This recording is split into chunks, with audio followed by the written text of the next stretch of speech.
Praise the lord. మన ప్రభును ప్రియరక్షకుడైన యేసుక్రీస్తు వారి నామంలో ఈ వీడియో చూస్తున్న ప్రతి ఒక్కరికి ప్రత్యేకమైన వందనాలు, శుభాలు తెలియజేస్తున్నాను. ప్రియులరా, అందరూ బాగున్నారా?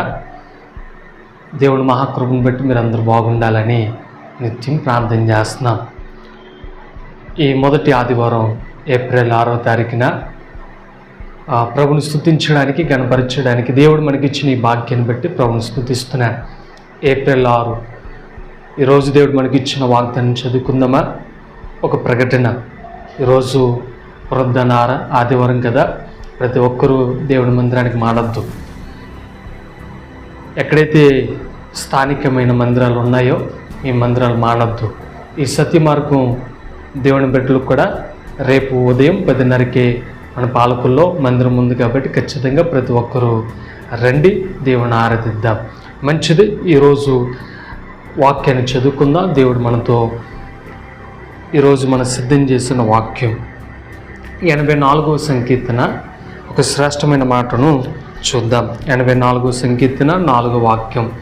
భక్తుడు ఇలా అన్నాడు: నీ మందిరమునందు నివసించువారు ధన్యులు, వారు నిత్యము నిన్ను స్తుతింతురు. దేవునికి స్తోత్రం కలుగును గాక. ఒక విలువైన మాట అక్కడ మనము కనబడుతుంది. కోరహ కుమారులు రాసినటువంటి కీర్తనలో ఆయన అంటున్న మాట, నీ మందిరమునందు నివసించువారు ధన్యులు.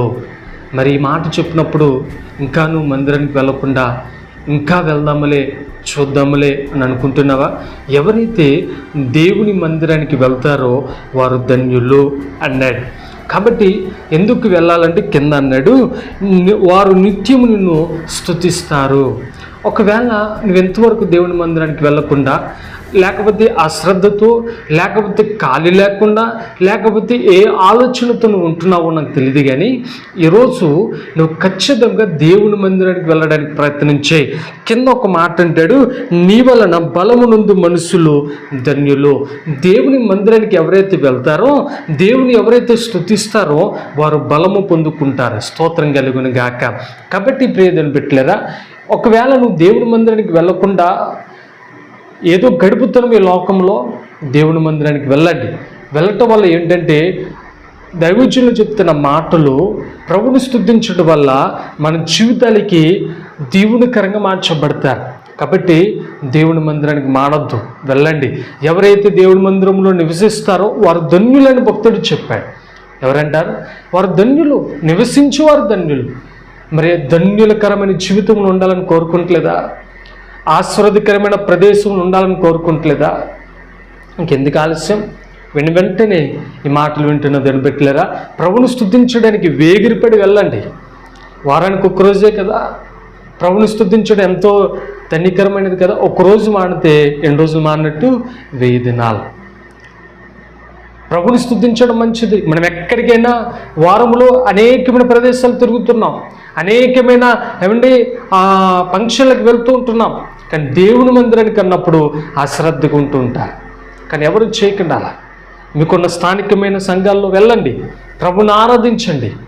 ఖచ్చితంగా మీరు వెళ్ళారని కామెంట్ కూడా తెలియచేయండి. ఈరోజు దేవునికి ఇస్తున్న వాగ్దానం ఏంటో తెలుసా? ఎవరైతే దేవుని మందిరానికి వెళ్తారో వారు ధన్యులు. మొదటి ఆదివారం కాబట్టి ప్రభు బల్ల ఆరాధన. కొంతమంది మొదటి ఆదివారం లేదా సెకండ్ ఆదివారం ఇస్తుంటారు. ఒకవేళ ఈ మొదటి ఆదివారం ప్రభు బల్ల ఆరాధన ఎవరైతే ఏ మందిరాల్లో ఉంటుందో ఖచ్చితంగా వెళ్ళండి. దేవుడు గతించిన నెల, మార్చి నెలంతా నిన్ను కాచి కాబట్టి మొదటి వారంలో ప్రభుని స్తుతించడానికి మంచి అవకాశం ఇచ్చాడు కదా. మరి ఎందుకు ఆలస్యం? ప్రభుని స్తుతిస్తారా? ప్రభుని ఆరాధించడానికి సిద్ధపడతారా? మీకోసం నేను ప్రార్థన చేస్తాను. వెళ్ళండి, మీరు ధన్యులు.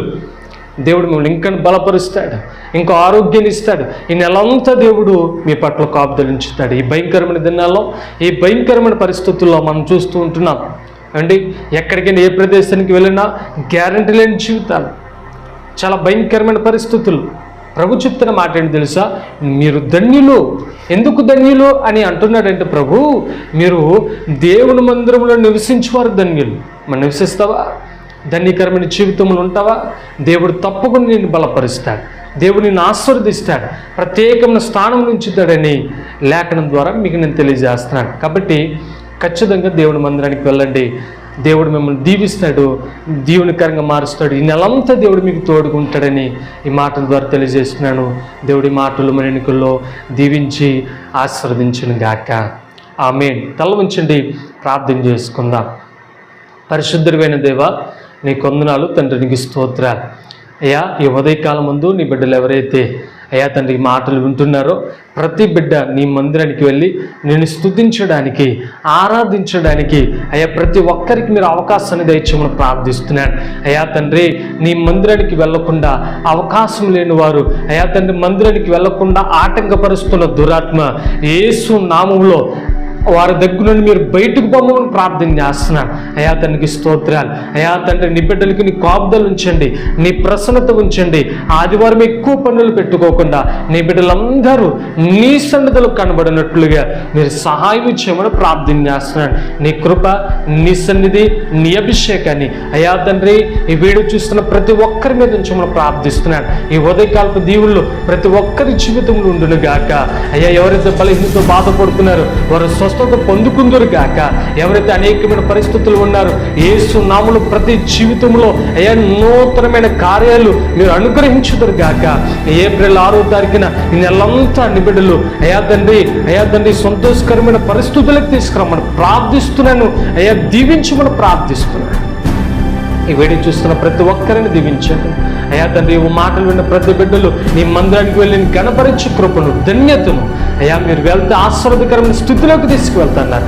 అటువంటి కృప, అటువంటి అభిషేకం నీ బిడ్డలందరికీ దయచేయమని, దీవించమని, నీ మహిమతో నింపమని యేసు ఘనమైన నామములో అడుగుచున్నాము తండ్రి. Amen. Amen. Praise the Lord. దేవుడు మిమ్మల్ని అందరినీ దీవించి ఆశీర్వదించును గాక. ఆమేన్. పిల్లరా, దేవుని మందిరానికి వెళ్తారు కదా, దయచేసి మీ గురించి మేము ప్రార్థిస్తాం. దేవుడు మిమ్మల్ని దీవించును గాక. ఆమేన్. Praise the lord.